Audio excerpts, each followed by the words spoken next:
düşmeniz. Kıbleye dolun be. Bu millet Müslümandır, Müslüman.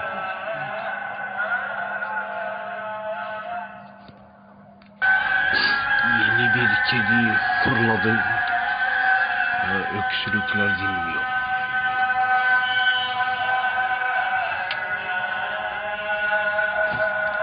Hayret, sinek, sirki yok. Sinek oyunu yok bu sabah. Fakat kedim Şirin burnumuza fırsatmaz. Yakında İstanbul'un fethi şiiri başlar. Evet, öksürükten kurtulamıyoruz be. Aynen öyle, bir kara kedi hala karşımızda. Buraya çıkmıştı, tıkır tıkır seslerle açtı. Pencereye girmeye çalıştı. Burnu akıyordu. Böyle devasa bir sümük. Sonra haftalarca grip oldum. Böyle kara kedili baba hepsinin öldürülmesine emir verdi. İçlerinde şeytan var diye. Satüre'yi de belki kara kediyle yaptılar değil mi? Nesrin yönettiği, ben göreyim diye Korkunların ve Özdemirlerin kedisi. Veya arkadaki iftiracı işbirlikçilerinin kedisi.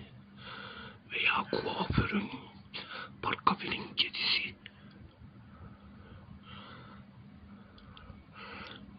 Seri komşu katillerinin kedisi. Soros kedisi.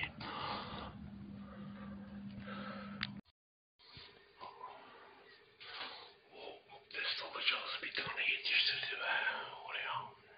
Nerede bu? Evet. Bir tane yetiştirdi be. Aynen ya, bir tane yetiştirdi. Sineklerini yetiştirdi. Sineklerin efendisi. Vay, böyle bir yaratık daha yetiştirdi buraya. Neyi kurdu bu be?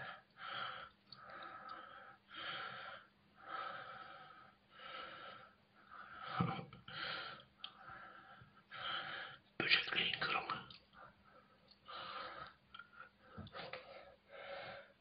Kesinlikle.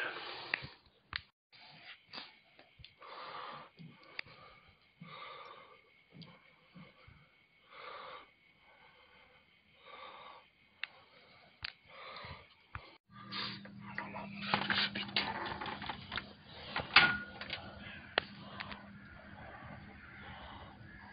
Artık görünürlerde yoklar. Namaz bitti artık. Artık gerek yok. Kimdi o koşturan acaba? Kim oldu?